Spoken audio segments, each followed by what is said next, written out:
Yo, what's going on, guys? Mush back at it with another video, here to go over some more Kingdom Come Deliverance 2 updates. Thank you to everybody that clarified in yesterday's video that Warhorse Studios has in fact posted the in-depth system requirements, which I didn't even notice, but they have the full breakdown, and that includes 6 tiers of system requirements. On top of that, the system requirements that we are going to go over, it does not utilize DLSS, so keep that in mind. It is an intensive game. The reality that some of y'all have to expect when you're talking about top tier, we're talking 4K, no AI upscaling, it is going to be an intensive game to run. This is why multiple visual settings exist, but yes, this is going to be a bit of a behemoth in comparison to a lot of other games. Now, obviously, if you utilize DLSS, if you utilize AI upscaling, it'll be a little bit easier to run in terms of what settings you go with, but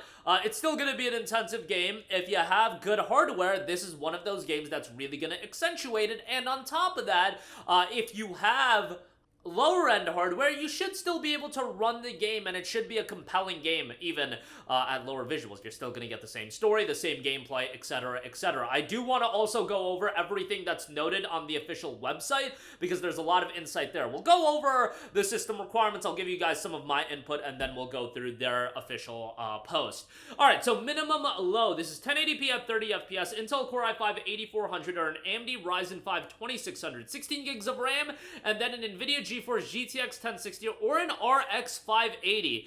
This seems to be the baseline minimum for a lot of games, that 1060 580, and if you have a PC from quite a while ago, like a lot of pre-built PCs, I want to say from, half a decade ago, a little bit over that, were packing in 1060s and 580s, like lower end rigs. In fact, if you go on Amazon right now and you look up like the cheapest pre-built PCs that you can buy, an RX 580 is usually the GPU that's baked into those PCs. Like, you can get a $400 pre-built computer with a 580. I'm not kidding you guys. We actually have one in our place right now just to do some testing on it. We got it off Amazon and it had a 580, so that should be something most of you guys have, but that's at low settings, 1080p, 30 frames per second. Recommended is 1080p medium at 60 frames per second. Here you're looking at a Core i5 13600K, AMD Ryzen 5 7600X, and I find this fascinating.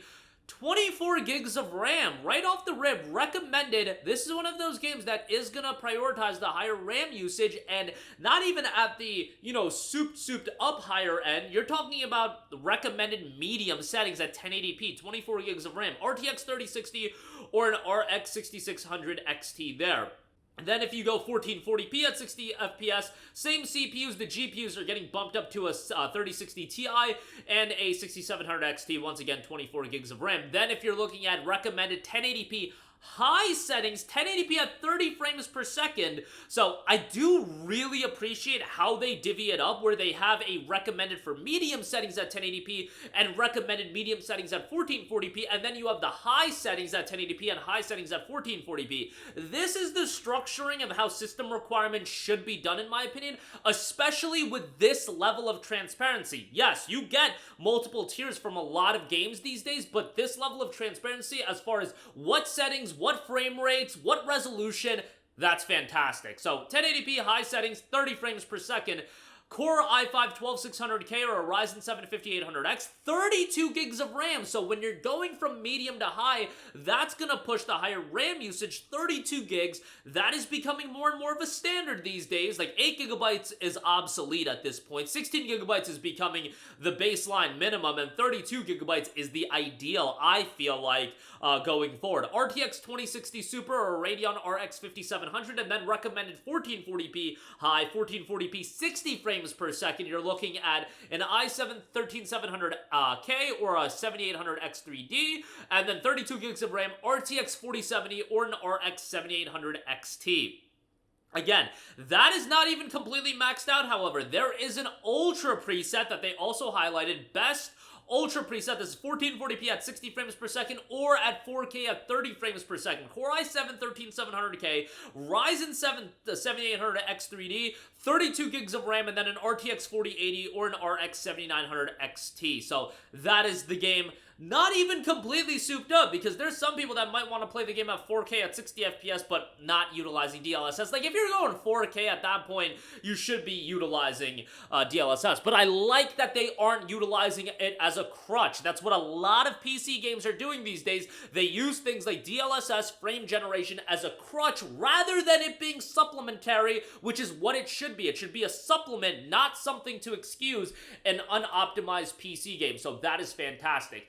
In the official website, they do note, we know that all of this information, the majority of our PC players will need to start getting ready. You already know how to strike the right balance between all of these components, how to find the best upgrades for the precise experience you want to target, and get everything ready to go. What if you're not an expert when it comes to the inner workings of gaming PC, though, and you need a little extra help to get started? We know that not always why we set these sort of requirements for newer gamers, so we've put together an explainer. They have an explainer as far as everything. I'm not going to go in depth on that. They literally explain, you know, checking your specs, CPU, RAM requirements, graphics cards, and GPU storage, etc., etc.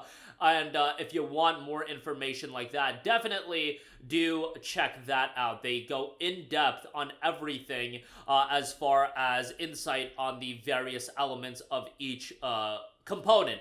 I really think that there needs to be some sort of understanding on people bugging out over system requirements, and then there also just being games that are visually demanding, but at the same time, they're optimized. I don't know how well KCD2 is going to be optimized, but this doesn't surprise me all that much. If you're talking about maxing out a game at 1440p at 60 FPS with all the bells and whistles and 4K, especially a game like KCD2, yeah, that doesn't surprise me that a 4080 is recommended. Monster Hunter, it was a different thing because they were utilizing frame gen and DLSS as a crutch, totally utilizing it as a crutch. I don't see that with KCD2. Ultimately, we'll wait and see when the game is coming out, and there will be patches and things of that nature. And with games like this, open world experiences, it's not ever completely ironed out, but you just have to hope for a pretty competent experience all the way through. By the way, the game is 100 gigabytes. That's not that surprising, especially with a gargantuan open world game like this. And that's about standard these days. We do note that it seems like Warhorse is fairly confident about the game. It's going to be dropping its review copies, and it's going to be sending those out to reviewers a month in advance, which makes all the sense in the world, given that this is going to be a vast game. This is going to have a lot of content. If you want people to have as much time to sink their teeth into it, they need a little bit of lead time to really check out everything that the game is going to have to offer. But a lot of the times, that's not even the case, and you know, I've gotten review copies of games that have been bigger, and I've gotten them literally like a week before release at times, and I won't go into insight on that. Your boy had to struggle a little bit. You know, the 8-hour-a-day gaming sessions aren't always ideal, but it looks like with KCD2, reviewers are going to have a lot of time to check these games out. On top of that, there's going to be early impressions that are going to go live, you know, sometime in the near future, well before the game comes out as well. So a lot of exciting stuff ahead. Just bear in mind that if you are looking to play this game maxed out, you're going to need a high-end PC, but that's to be expected. If you're looking to play this game, like, recommended 1080p medium, 3060, that's not too insane, especially then if you decide to utilize DLSS, you're going to get a bit of a helping hand there as well. I do want to give a shout to our friends over at Green Man Gaming who do have the game in stock. It's listed at $59.99. You can get the standard edition or the gold edition. We'll break down each edition in a future video, but you'll get a Steam key for it. You won't pay tax either, but be on the lookout. They're probably going to have a better deal on the game closer to release, so just bookmark the page. I'll leave a link in the description box below, and yeah, you'll be able to check that out. And if you end up picking it up, your boy does get an affiliate kickback, so that is much appreciated. But that'll do it for me. Let me know all of your thoughts in the comment section down below. Heading into February, there's going to be a lot of big games coming out, and Kingdom Come Deliverance 2 is going to be one of the biggest games of early 2025. Super excited for it. That'll do it for me. Again, your thoughts down below. I will catch you guys in the next one. Peace out. Hey, what's going on, guys? Mush here again. Hope you enjoyed the video. As you guys might know, YouTube's notification system is sometimes a little bit wonky, even if you're subscribed to the channel. Maybe you're not abundantly aware that I uploaded a video. To remedy that situation, make sure you hit the bell notification button. This way, whenever I upload a new video, and I try to upload as consistently as possible, you will be notified directly of the upload, and you can watch it as soon as it goes live. I would really appreciate if you guys hit that button so you can stay up to date with all of the content I'm posting. But as always, guys, thanks for watching, and I'll catch you guys in the next one. Peace out.